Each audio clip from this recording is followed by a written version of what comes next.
بسم اللہ الرحمن الرحیم۔ ایک بار حضرت نے فرمایا، انگریز مجلس میں موجود تھے، فرمایا ایک کتو یا بھولا کا، عموماً حضرت ان کو بھولا کہتے تھے، اے بھولو، یہ جو میرے ہاتھ ہیں نا، یہ ہاتھ رائفل ہیں اور میری انگلیاں گولیاں ہیں۔ یہ صرف ہاتھ نہ سمجھو، یہ رائفلیں ہیں اور جو انگلیاں ہیں یہ میری گولیاں ہیں۔ ایسے جو اشارہ کیا تو وہاں برطانیہ میں لندن کے شہر کے اوپر دھماکے ہو گئے، فائرنگ شروع ہو گئی۔ بعد میں انہوں نے تحقیق کی کیا سبب ہے، کیا ہے، وہاں تو ان کو دیکھنے میں کچھ بھی نہیں آیا۔ تو پھر یہاں ان کی حکومت تھی تو انہوں نے رابطہ کیا، پھر یہاں سے ان کو یہ رپورٹ ملی، اور تو کوئی سبب نہیں تھا۔ ایک فقیر تھا اللہ والا، فلاں تاریخ کو فلاں وقت یہ بات اس نے کی تھی، تو ان کو یقین ہو گیا کہ یہ اس بزرگ کی کرامت ہے۔ اچھا، حضرت ایک رات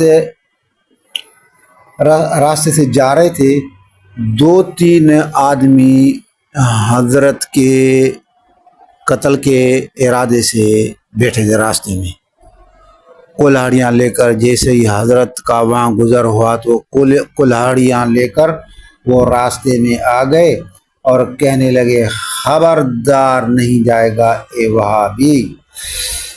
تو حضرت نے صرف ایک شعر پڑھا، وہ شعر مجھے سے راوی نے بتلایا نہیں، تو وہ کمر سے ان کے 2 ٹکڑے ہو گئے، وہ اسی طرح وہ مردار ہو گئے، اور اپنے خادم کو کہا، چل چل فقیر، ہمارے ساتھ خدا کی مدد ہے۔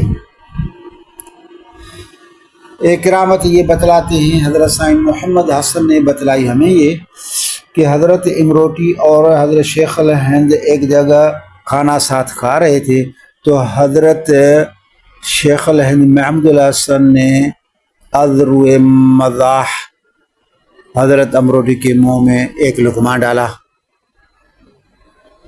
تو حضرت امروٹی پر کوئی اثر نہیں ہوا۔ تو پھر بعد میں تھوڑی دیر بعد حضرت نے بھی ایک لقمہ اس کے منہ میں ڈالا، تو آنکھوں میں آنسو آ گیا۔ تو حضرت نے فرمایا، جو قوت برداشت نہ ہو تو مذاق کیوں کرتا ہے۔ اور اسی طرح ایک ملتا جلتا واقعہ اس کے یہ بھی ہے کہ ایک موقع پر حضرت شیخ الہند نے کسی مجلس میں، جو حضرت امروٹی بھی موجود تھے، اپنی پگڑی اتار کر حضرت کے سر پر رکھی، تو حضرت پر تو کوئی تاثیر نہیں ہوا۔ تو اسی طرح پھر حضرت نے بھی اپنی پگڑی اتار کر اس کے سر پر رکھی، تو وہ رونے لگا۔ تو حضرت نے فرمایا، جب قوت برداشت نہ ہو تو پھر مذاق کیوں کرتا ہے۔ یہ بھی حضرت سائن محمد حسن نے بتلائی تھی۔ اچھا، حضرت حافظ صاحب سائن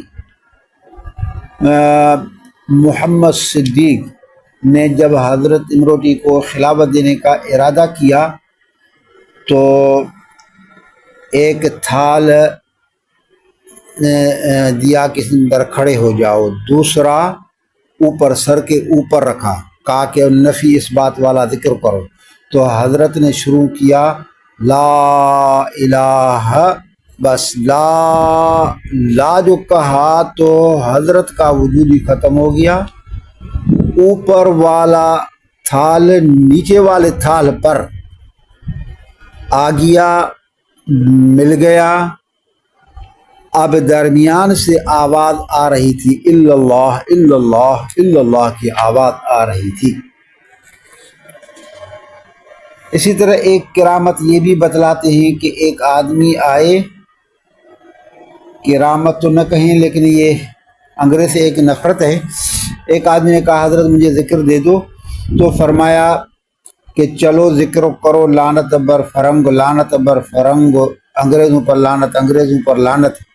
تو اس نے کہا کہ حضرت مجھے ذکر دے دو، یہ تو ذکر نہیں ہے۔